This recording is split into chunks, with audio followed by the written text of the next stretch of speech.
Bismillah ar-Rahman ar-Rahim. Assalamu alaikum. Welcome back. It is exactly 8:37 a.m.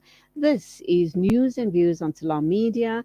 And next online, we're going to be talking to dear Aisha Kaji. She is a research fellow at AfriCid. And for once in a very, very long time, I'm so pleased to let you know that we're going to be sharing, Alhamdulillah, a good news story with one and all. Aisha Kaji, Assalamu alaikum, welcome to the program. Wa alaikum salam wa rahmatullahi wa barakatuh. Good to be here, and as you say, good to be talking about a good news story for a change, Julie. Absolutely. I am so warmed by this amazing story. And when I read it, I kind of thought, but these are the type of leaders we need in Africa. These are the type of leaders we need in South Africa as well, to do good for the benefit of the people and not line their pockets and not be involved in cronyism and nepotism. And only through these type of amazing leaders applying their minds and doing the right thing can we uplift our country. So let's get to the heart of the matter. And what we are talking about, and the person we're talking about, is an amazing woman. She is President Samia Suluhu Hassan. She has scrapped the independence celebration and she has diverted funds to the neediest of the needy children, and this is all happening in Tanzania. What more do you know about this story, Aisha? Well, I do know that President Suluhu has declared that the money that would have been used for independence celebrations, that is in the region of about 440 million US dollars, is now going to be used to construct dormitories, 8 dormitories for children with special needs.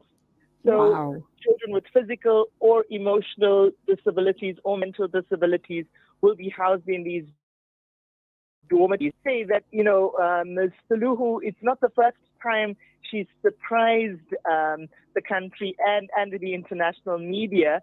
She, last year, at some point, ordered several police officers to get into shape, declaring that in order to do their job effectively, they needed to lose weight and become fit.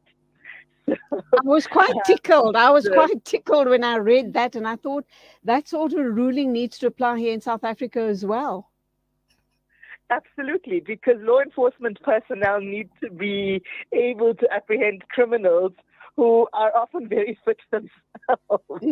Absolutely. So, it's an She interesting has. story, and I certainly hope she's going to carry through. Inshallah, inshallah. Her background's very interesting, isn't it? Don't you want to share that with us?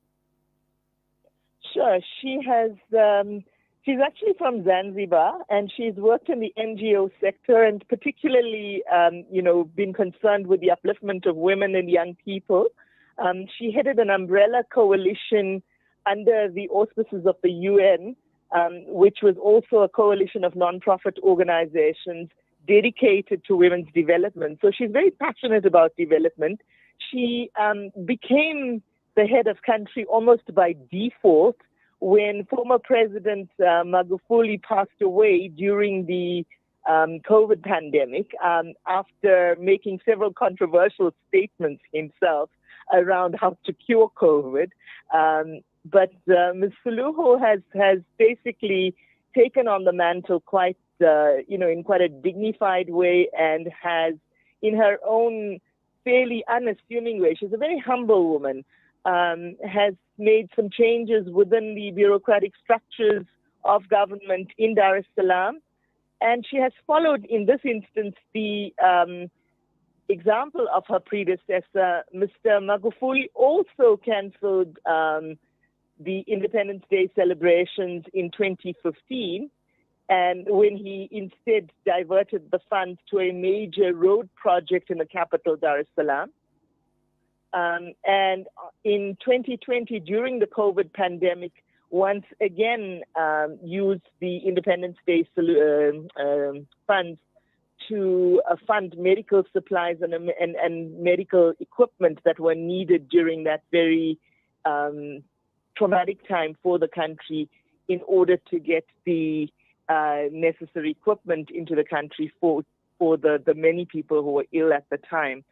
So she is following a precedent set by her predecessor, but I think that this particular diversion of funds to children, and specifically children with special needs, must warm the heart of anybody hearing about it. And she has said that there will still be Independence Day celebrations, but instead of pomp and grandeur and a state banquet and that kind of thing, there will instead be public debates about development and about the direction that the country needs to take going into the future.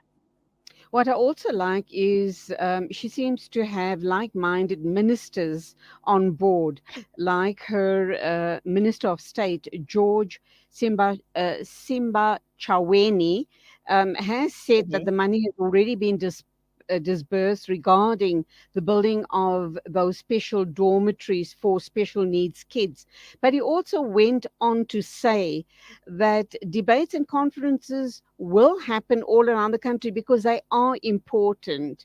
But what they have also instructed district leaders to carry out is social activities in the different areas. For example, cleaning hospitals, schools, elderly homes, and groups with special needs. Now, that is such a great. This is all about humanitarianism. It's about serving people, and this is the kind of culture that we need to see rolling out all around Africa, particularly here in South Africa, where it seems all of the politicians are on a gravy train and just grabbing as much as they can with two hands before the gravy runs dry, so to speak. Yes, that's true, Julie. I think, in some senses, this initiative has also been in following the example of the 67 minutes for Mandela Day. Wow. That South Africa has always encouraged since the death of Madiba.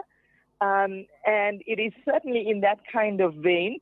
It is also in the same vein as the Rwandese example.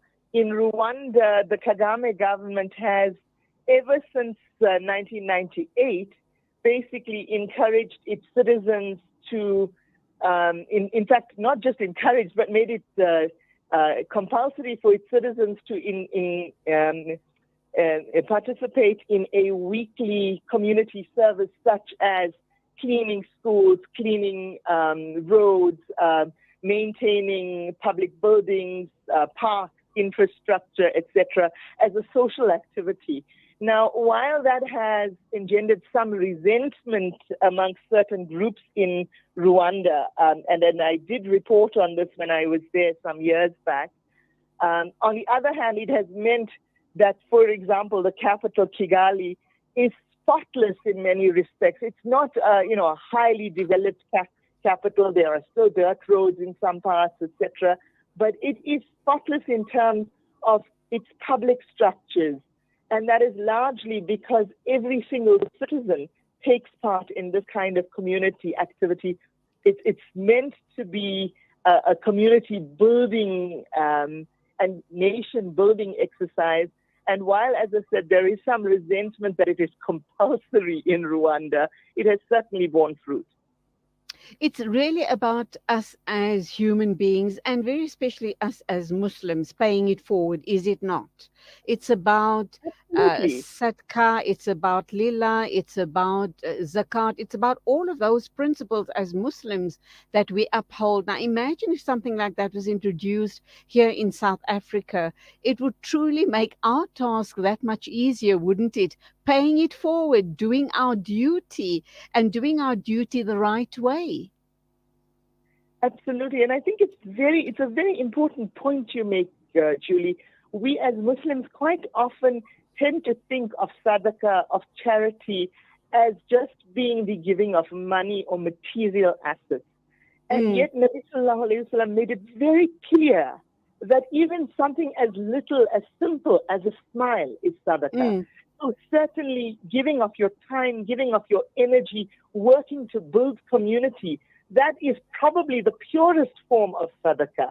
We tend, many of us who, alhamdulillah, have been blessed with material wealth, tend to think that problems will go away if we just throw money at them, or that our Absolutely. charity is diverse if we, pay our zakah and give some sadaqah and give some lillah in terms of money or material things, food, etc. But giving of our time and energy and building our communities is so much more important, or as I important. I do think we need to change our thinking. We need to change the status quo on how we go about dispensing of those obligations of ours as Muslims, and start, rolling up our sleeves and truly getting directly involved and making a true, meaningful difference, and start in our backyards.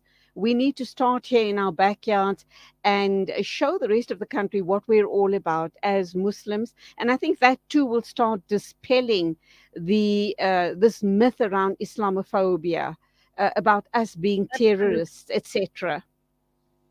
Absolutely. I think, many people laud founder of Gift of the Givers, Imtiaz Suleiman, for his work. And Mm, indeed, he has done enormously good work in this country and beyond its borders.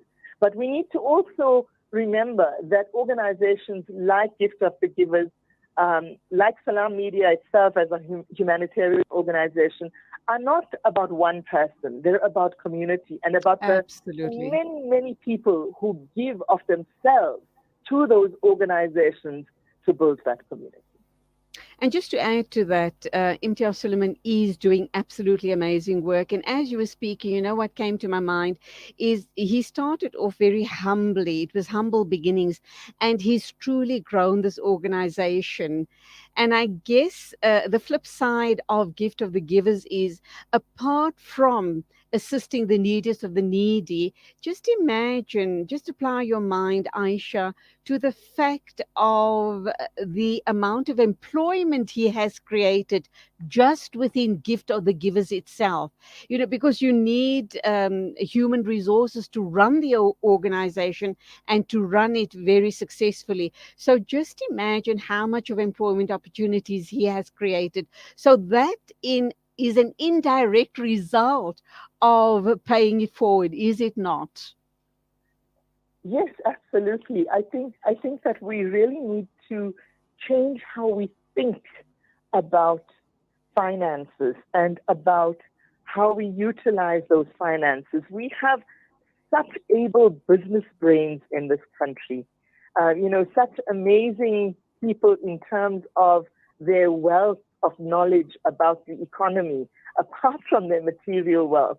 And Mm. if every one of them were to do even a small fraction of what Gift of the Givers does and set up a similar organization within their community, imagine how this country could be transformed, and the region, and indeed the world. Absolutely. And within a short space of time, because we've got the human Very much resources. so. But that being said, Aisha, I always love, love, love talking with you. You have a beautiful mind, and I can dig so deep into it. And you're always giving back, in terms of your expertise, your insights, and just the type of work you do. So may Allah subhanahu wa ta'ala accept all your efforts, and always thank you for being willing to share your knowledge and your thoughts with us here on Salam Media. Thank you. Go well, and keep us in Listen, your Julie, dua. and may I say the same about you as well. May Allah Ta'ala take you and Salam Media from strength to strength. Ameen, Ameen, Thumma Ameen. You go well, my dear sister. Assalamu alaikum. Very well. Wa alaikum salam wa rahmatullahi. 8:51 exactly. This is News and Views right here on Salam Media. In a minute or two, we are going to be talking with Neville van Roy. He is the Community Outreach Coordinator for the Green Connection. And once again, we're having oil companies wanting to damage our environments, all in the hope of obviously making sure that their coffers never ever run dry. So we're going to look at that situation in a minute or two. Please become a part of the conversation. This is News and Views right here on Salam Media.